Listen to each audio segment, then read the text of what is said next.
You've got to look inside yourself. You've got to clarify your expectations, because if you don't know what you want, you will never be satisfied.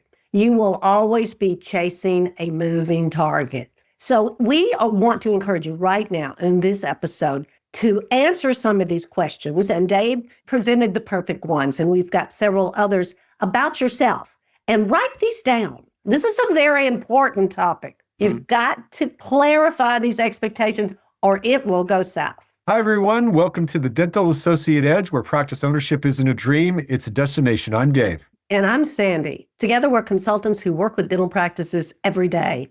We've created this podcast to help dental associates and dental students build a clear path towards practice ownership. If this is something you are thinking about, practice ownership, this podcast is for you. All right. So we will have a brief flashback to our last episode before we move on. This is episode 4, right, Dave? This is episode 4. So we're becoming quite the podcast veterans. In the last podcast, we dove deeper into the concept as you're looking for a practice, that there are 3 basic types of practices, and we looked at them as different doors. Under door number 1, it's well-advertised and out there for everyone to see. It's got some money behind the marketing, et cetera. It's obvious what the advantages and the positive aspects of it are, and there's likely a long line out the door of people to look at it. Door number 2 is the invisible practice, and that's primarily because the current owner is not advertising it just yet.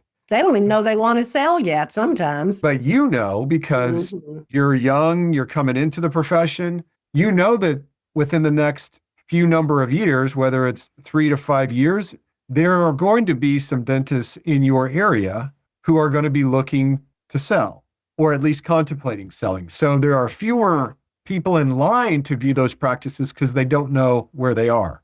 But the strategy that we've talked about is making sure you get to know those doctors as you get to know the community. And we're going to lead you down that path in the next episode, hopefully. Then door number 3 is the incognito practice. That's the practice that you might drive by every day and you know that it's there, but nothing catches your eye. And it's like hiding in plain sight. There's not going to be a line outside that practice because it kind of looks shabby. It doesn't look particularly attractive. Or up to date. Or up to date, that's right. And you might make some assumptions based on what that practice is like inside, yet you haven't been inside yet. So that's one of those where it's a car that has some dings and it's maybe a little dirty and doesn't sound so good. You just don't know what's on the inside. And that's kind of the incognito. And you don't know what you can turn it into. That's the interesting thing, I think. Exactly. And among the questions that we asked last time, where are these doors? Where are these practices? And likely they're in each of your communities. These 3 doors we find exist in virtually any community. It's just a matter of being familiar, getting to know who is in your community, who's doing dentistry. So that would involve likely joining the local dental society, study clubs, et cetera, and just getting your name out there and starting to talk to people and meet them. It requires you thinking ahead and planning for the future, even if you're not quite ready. And that's okay. Certainly door number 2, which is the invisible door, they're not ready either. But you want them to think of you when the thought crosses their mind. You know, I think I've had enough. I think it's time for me to start to step back and look at the next generation of dentist or owner in my practice. Right. And sometimes if you approach these people, even if they haven't thought of it, all of a sudden it becomes a reality for them. If somebody is coming to them and saying, hey, I'm new in town, I'm, wanting to get to know everybody, sometimes that triggers something. And then it starts the process. That's a great point, Sandy. Dentists are notoriously subtle and they keep things pretty close to the vest for competitive reasons as well as just privacy reasons. Exactly. So don't be surprised if you meet a bunch of dentists in your town and nobody says anything about selling, even though you might look at the scan the room and think, okay, there's got to be somebody in this room who's going to be looking to sell in the next 3 to 5 years. They may not say it, and that's okay. And what Sandy's saying, though, is you're planting seeds. You simply want them to get to know who you are they aren't going to invite you in the front door not knowing who you are. So just be patient with that. But I'm very confident, I think we both are, that that will pay dividends in time if you're patient. Absolutely. So then the next question is around researching the locations that are on your list. Once you establish the areas that you're looking at and interested in, and that may start with where your family wants to live, then you can draw a radius around that area because you as the owner can drive a certain distance to be able to own a practice. Sandy, in your experience, is it advantageous to live in the same community in which you practice? I think that's an individual choice. Okay. I think if you're in a rural area, absolutely. Because part of dentistry in the rural area is smaller rural communities tend to want to trust somebody, want to know somebody before they will go in and give them their money and their services. So I think seeing people at church, getting with the Rotary, all these kind of small community things become really, really important. So it just kind of depends on what kind of environment is right for you. And that actually speaks to our topic today. But go on and finish the question. Yeah, right. So you research the locations based on what pace the area will grow, the economy, the economic projections for the area. Are there major corporations in your area that are really providing your patient base, or is it really just a small business in more suburban sort of bedroom community to a larger metropolitan area? Just knowing your area, what is the education level of the area, workforce, all those things are helpful to know and match the area with the type of dentistry and type of patient base that is really going to be important to you. And an important fact is this is going to be long-term. This is where you are going to live and work.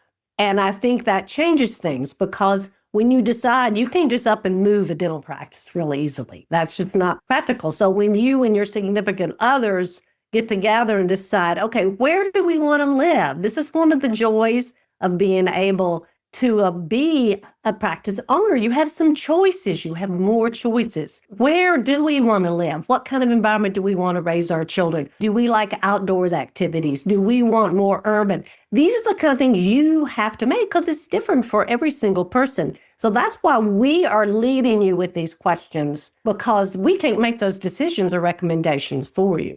Exactly. And in the essence of getting some repetitions, then we suggest that you keep your eyes and ears open for those door number one practices, the ones that are advertised, so that you can start to go to open houses, you can start to talk to brokers, even talk to dental supply reps who are invaluable sources of information for practices around your area and who might be looking to make a transition in the coming years. Those reps often know what's happening behind the scenes that you can't see. So I think the key theme here is get to know the community and the area in which you want to settle, and then start introducing yourself to people and attending events, et cetera, and start planting some seeds that you're new in town and what your intentions are. Our intentions with these questions that we leave you at the end of each of our podcasts is to take you to the next step, to allow you to take the next step. We are guiding you down this pathway, but it really has a lot to do with you. It has all to do with you and your significant others. And so we are assuming, if you listen to our podcast number 3, that you have done some of this research. You've answered these 3 questions, which means you have some locations. We advised having at least 3 locations you think you would like to spend the rest of your career. We ask if you would put these in a priority list. You would do some research, as Dave said, on the economy and everything, and you put them in a priority list. So let's say you have place number 1, place number 2, place number 3. And then we have invited you to open door number 1, which is the one that's just wide. You don't even have to open that door. It is wide open. All you have to do is push a couple of buttons, and that door is right there because it's screaming, buy me. Here I am. Buy me, buy me, buy me.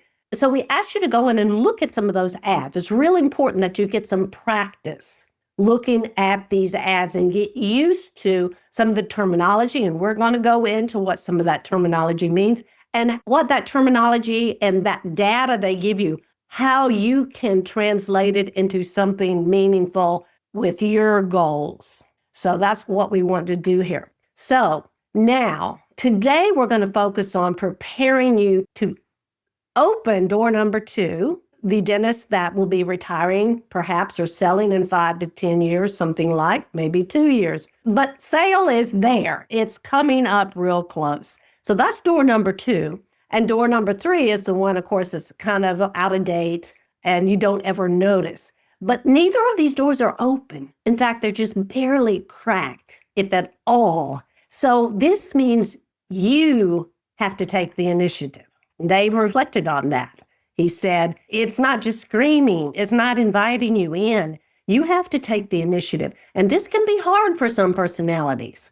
This can be a big step. I know, Dave, you've mentioned several times, some of your associates are trying to get the courage, so to speak, to do that, right? Yeah, because they hear the horror stories from their colleagues. Yeah, it's true. Or they read it on some social media. Well, and that's probably as much as anything where they get their information. But yeah, the idea behind it is, okay, first of all, practice ownership is not always easy. I know it's not. Okay, so I think we can all agree that practice ownership is not easy. And associateship's not easy. No. But neither is associateship. So we've already talked about the pros and cons of owning versus maintaining an associateship. And we're assuming that if you're listening to this, you're really exploring the idea of owning your own practice and that you could see a future of being in charge of the essence of what you have in your workplace and the decision-making, et cetera. And that comes with ownership. There's other elements of that that are difficult for people to overcome. So, for example, the things that we often ask is, do you want mentorship or independence when you buy a practice? Because as I mentioned, practice ownership is not easy. So you're going to need help learning what you haven't learned. I think we all know that dental schools don't take time because they've got so much other stuff to teach you clinically. They don't take the time to educate you on how to manage a team or how to own a business. You know, these other 2 doors, doors 2 and 3, as Dave just alluded to with this question, which was excellent, is you've got to look inside yourself. You've got to clarify your expectations, because if you don't know what you want, you will never be satisfied. You will always be chasing a moving target. So we want to encourage you right now in this episode to answer some of these questions. And Dave presented the perfect ones, and we've got several others about yourself. And write these down. Write your answers down. Well, you know how powerful that transference is from hearing it to putting it on paper and putting it in your mind. And the statistics on how much more successful you can be by writing things down is pretty remarkable, actually. So we're going to present these questions. And Dave, I think you started off with the perfect one. Do you want mentorship? Let's say you go to a Dr. P's office and you talk to Dr. P, you've got to know Dr. P, and you start talking about what your expectations are, what his expectations are. This is a very important topic. You've got to clarify these expectations or it will go south.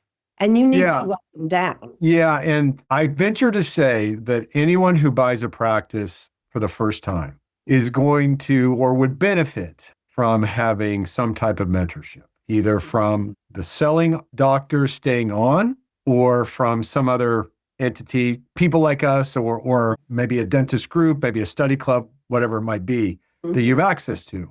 If you're the type of person who really thrives with mentorship and coaching, what we find is it's very helpful. And what Sandy, I think you're spot on with writing down these questions that are important to you to be mentored on, and then having that be part of the conversation when you are searching to buy a practice.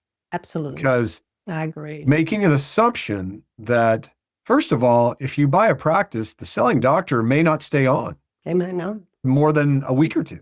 There are sales all the time that doctor sells, they're gone. And you pick up, you open the door, and you're the only doctor there. There are other sales where the selling doctor might stay on for a period of time. And that can range. It could be... It's negotiable. It's a couple of years. It could be ongoing. Yes. So that's number 2. Second option is, okay, selling doctors staying on. And they're going to now be an employee of yours. they're going to likely step back from the management of the practice because they don't want that stress anymore. But they want to do dentistry. They love dentistry and they don't mind being an employee. That doesn't mean they're going to be a great mentor for you. So that's where the conversation before you even decide to buy Absolutely. around what you expect, and Sandy hit on it, being very clear with your expectations so that if you buy the practice, that selling doctor knows that you expect to meet with him or her, let's say once a month for 2 hours outside of practice hours, going over owner-related and management-related topics. And these details are real important because people will interpret the word mentorship differently. I mean, Dave and I had to kind of talk about how we define mentorship, and we work with people all the time. So don't assume, just like Dave said, don't assume when you say, oh, I would really like a mentor, that they know what the heck you're talking about. You've got to do details, just like what Dave's talking about now. We're going to meet once a month and talk about. Well, and that's a great point, Sandy. And so let's say you get that far. Let's say that you've outlined in the agreement that they're going to stay on for a year. The two of you are going to meet once a month for 2 hours to review any questions or any topics that you want their insight on. All right, that's great. That's more than most do. That still doesn't mean that they're going to be a good mentor for you. No, it doesn't. And that part is hard to determine ahead of time, unless you ask them, have you been in a situation where you've mentored an associate dentist in the past? Perhaps they've had an associate in the past and that associate moved out of state or left. Doesn't really matter the circumstances, but have they been in a situation where they've mentored someone? You know, I've had a couple of situations where the dentist was very excited about this new associate or new partner was coming. Oh, I really want to help him get his speed and his skills Get up. up to speed and Everything. absolutely. This was the most exciting part about the transition for this particular selling dentist. And when this person came in, they weren't the least bit interested in it. They knew it all. And this did not go over well. There was disappointment. That's a great point. And you're talking about that from the selling doctor's perspective, that to these questions we're asking, that associate would have answered the question, do you want mentorship, as being not particularly. That's exactly right. But don't wait for the selling dentist to ask you that. That's why you need to get this ahead of time so you know what you need to clarify. Exactly. So the next question that we find is important to ask, and there are a million, we're just pulling out a few, is, are you energized by making owner-level decisions, or are you drained by owner-level decisions? That's what leadership is. It's making decisions. And you're not going to always be popular. You're not a good leader if everybody loves you. Because we need to let that land for a second. That's right. You're really not going to be a good leader if every decision you make makes everybody happy. You know who's going to be unhappy? It's you. Exactly. And the reason why is because you're putting all the people ahead of the practice. That's exactly right. And there's a fine balance there. There is. All of you need team members in order to do your dentistry. Right. That's a given. Right. That being said, though, the balance, and sometimes the hardest part of owning a practice, is balancing the owner level need, so what the practice needs. And when I say owner, as I think of it, I'm not always thinking, what do you want? Right. It's what does the practice need? Because if the practice is served well, then it's going to take care of the owner as well as the team to the best it can. Let me give you an example that comes to mind. Okay, so you have a team. Let's say you have 8 employees. The majority of them have families, have children, and you're replacing somebody that's left. Okay, so patients come at 8 o'clock. You expect everybody to be there at 7:45. For years and years, your morning huddle was at 7:45. Everybody was there. And so you lost one of your team members. And so you're trying to replace this. You're having a hard time replacing it because it's really hard to find qualified and trained, particularly dentists and hygienists and front desk. I mean, all of them are hard to find. And then they take training a lot of the times. So you're having a hard time. So you find this person. Oh, this person is great. They've had lots of experience where they're just going to walk right in and do it. But they say, oh, doctor, I'd love to work here, but I can't do this job for any less than $27 an hour. And I can't get to work until 8 o'clock because I have to drop my child off at school. Okay, you're desperate. You want to get this over. You're tired of this interviewing. You're sick of it. You need some help. And you go, I think we can work that out. Now, what do you think is going to happen? The other team members. I'll tell you what's going to happen. Yeah, tell me, Dave. You tell me what's going to happen. You're going to have a mutiny on your hands pretty soon. You are. And see, that's what I mean by you're not always good. You shouldn't make that decision. You've got to think about the good, the greater good. Now, let's also point to the fact that this sample person is making is a reasonable ask. What they're asking is life. It's life driven. We understand that maybe it's a single parent and they need to be able to drop their child off at school or preschool or whatever it might be, and they can't get to work before 8:15 or 8:30 or 9. Right. That is all well and good. It just may not be a great fit for your practice. They may be a lovely person and an amazing employee. Right. But you as the owner have to be able to step above the person's name and look at the role they play and the impact that this decision will have on the morale of the rest of the team. Because what we've seen happen, oh boy, as soon as you make that decision or that accommodation, then other team members with very valid accommodation requests will be coming to you asking, can I leave at 4? And they have a right to do that. They have a right to do that. And they do because you now open the door to making an accommodation. And it's going to be real hard to close. And what even will produce an outright gangplank, you're walking the plank, is if the highest paid employee in your office who's worked with you for 6 years is making $24 an hour. And you hire somebody at $26 an hour and you let them come late. And no, these are the kind of situations we're talking about, is that as a leader, you have to think of everybody. You have to think of the good of the practice and the good of the patients and the good of the team as a whole. And I can think of so many examples like this. I could go on forever. And that's one reason I always focus when I'm training operating systems, that they always have to be based on best practices, patient service, and the good of the team. You have to balance these things, but primarily you've got to have your customer service. You've got to have best practices because that's what we know works. Yep. And if you go off and individualize every single decision, you're going to get yourself in deep water. So the question is excellent. Are you energized by making decisions or drained by them? Some people can make fast, quick decisions and have everything structured and organized where they know they have an employee handbook. They know the employee handbook. They can give the answers. But I want to warn you about that. And this is something I always teach in leadership.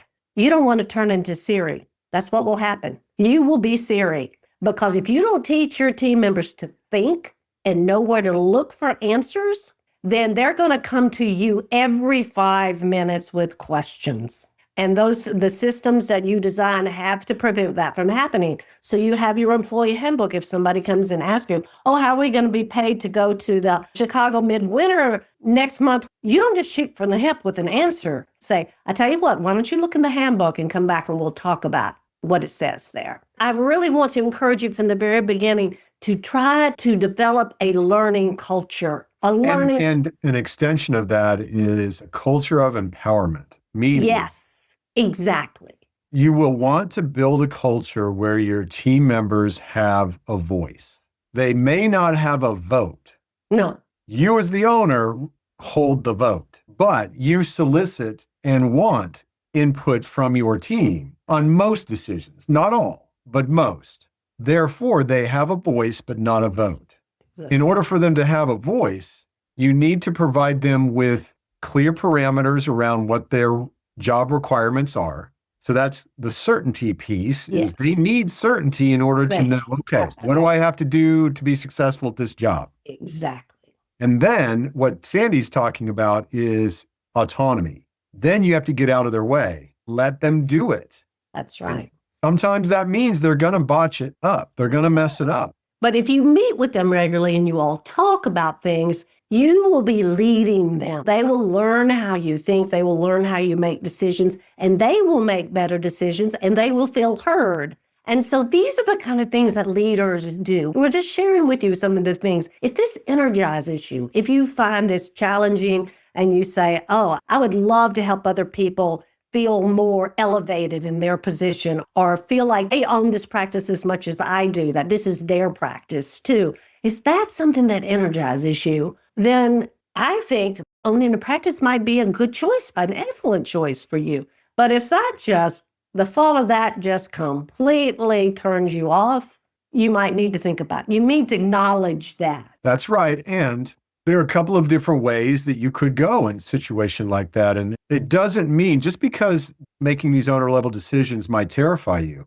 doesn't mean you wouldn't make a good owner. It means that you may need to have someone shoulder to shoulder with you, helping you make these decisions for a while until you get reps and get confidence.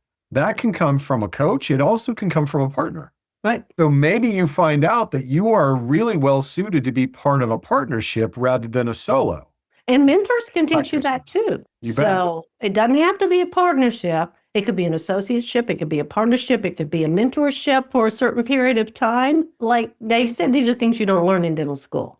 Yeah. You don't. Well, exactly. So let's see. Another question we want you to explore is, how soon do you want to own the practice? And this is an important thing to discuss when you go in to talk to these door twos and meet these door two and door three dentists. You need to have in your mind what you're thinking about. Now, I will tell you the statistics on this. The statistics say you're going to make more money being an owner because you have to be paid for all the risk and the higher level of stress. You have to be paid for that. So you're going to be paid more. Theoretically, the longer period of time you own, the more productive and more profit on the long run in your life you're going to have. But some people, that's not for everybody. If you really dig deep and figure out that no, practice ownership isn't for me, there are, I think, going to be more and more opportunities for associates to be in private practice in the future. I think so too. Perhaps in the past. That's good news for those who really feel like ownership isn't for them. And, when you say that, yeah, I do want to own, depending on which door appeals to you that we've outlined, the door number one that is being advertised and it's all nice and shiny and everybody's, standing outside welcoming you in, that's going to be sold within probably a few months. That's the objective. They're actively looking for a buyer. The other two may not be looking for buyers just now. So that's more of a long-term play for you as a potential owner. But you can't always say, okay, I'm ready, and then a practice materializes. No. Because what I think both Sandy and I would caution you against is you get in a hurry to own and you make a poor decision on which practice you purchase. Always give it a year. Always be an associate. If you're going to do a partnership or you're going to work with somebody for an extended period of time, don't commit to that until you have at least worked there 1 year. I can't tell you how many mistakes I have seen, and I know Dave has too, in rushing into this. And this leads to one of the most important questions that you and a potential seller will talk about is, okay, are you expecting a gradual buy-in, my young dentist friend, or you've been an associate now for a year, and are you interested in buying this practice, or do you want to extend this longer? These are some key contracting questions, and that's why we're asking this question, because you need to have some answers ready. That's true. And it's really in the upfront exploration phase as you are talking to a potential seller. What is their intention after the sale? Are they open to staying on? Are they not open to staying on? If they are open to staying on, would they be willing to mentor you outside of the practice on occasion? And what does it mean to you to mentor? And Have what does you ever that look done like? it before? Yeah, right, What exactly. does that look like? Exactly. And so that kind of loops back to what we were talking about.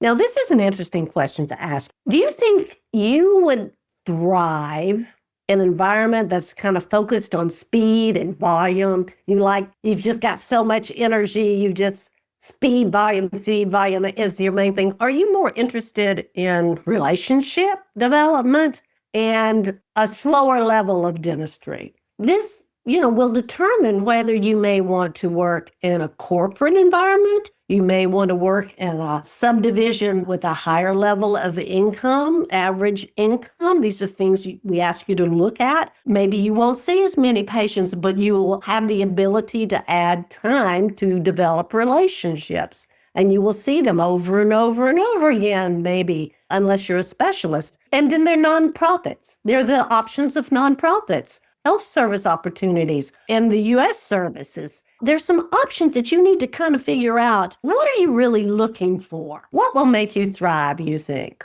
Well, and I think the private practice model, to what you're saying, Sandy, about volume, there are going to be more practices that are in network with some insurance, at least one insurance, if not more, than that are fully fee for service out of network. And they're always going to see more patients. The ones that are and just in order to make the numbers work, they're going to generally see more patients. And that's something that you need to know going in. Then you'll have the typical question as you get into it for a while, are you going to keep it as an insurance in-network provider, or are you going to take it out of network?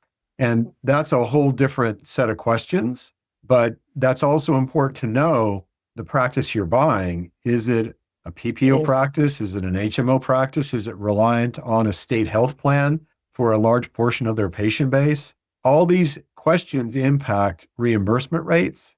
They impact your ability to negotiate higher fees. Your daily schedule, your daily stress levels. These are the kind of things we're going to hopefully make you aware of as you go down this path to ownership, that we can't tell you which option is better for you. We're throwing out questions for you to decide what direction. Yeah, that's a good point, Sandy. It's not for us to tell you what is right or wrong for you. We just want to shine a light on some of the key questions that may not be obvious. That's right. As they've made the decision to own a practice. And believe me, my husband and I have learned a lot of them the hard way. We made a lot of mistakes. We learned a lot of hard lessons. We don't want other people to have to do that. We want to keep you from wasting your money, wasting your time on things that really aren't where you want to be. And that's why we're delving into your desires and what will make you happy for your career. So I guess we've left everybody with more than 3 questions today. Yeah, I think we did. And I think as we think of homework for anyone listening to this, yes, I think if we go back to the first question we asked, which is, are you the type of person who would prefer mentorship, or are you more comfortable with just being independent and figuring out answers on your own? That's question number 1, because that impacts the questions you ask of any potential selling doctor to potentially include into an agreement as you buy. So give thought to that. And then I think maybe even the more global question that Sandy asked is, does the idea of making owner level decisions energize you or terrify you? And then as an add-on to that, if you have a significant other, ask them how they would answer that question for you. That's a very good point. Well, and you've really shown a light on this, Sandy, because you and your husband were shoulder to shoulder through for 30-something years. That's exactly right. in a dental practice, and there was not a decision he made that you weren't a part of, I'm sure. So that's right. Now that doesn't mean every spouse or every significant other is going to be in the practice, but even if they're not, they're going to hear about much of what happens in the practice. So involve them in helping to really explore what's good for you. And sometimes you're too close to yourself to see You're close to the mirror, right? That's right. You're too close to the mirror to see yourself objectively. And although you might not like to hear what they say, I think you ought to try not to be defensive and really kind of think about it. Is the significant person in your life saying, this was what will make us happy? Is it what will make you happy? Is it what make me happy? Everybody has to be on that level. So I think this is a really important decision to have. And we're actually going to have a podcast, I think, specifically for significant others in your life. One of our episodes is going to be focused on, we want to invite your significant other to join the podcast, and we want to talk to them about some of the points that we have too. So we've got a lot planned, and we're just getting started, but focus on these questions. Episode 5 will be coming up next in a while. And I guess, Dave, that's it. Well, I think we've probably bestowed enough nuggets on the audience, but as always, scared them to death. We scared them to death.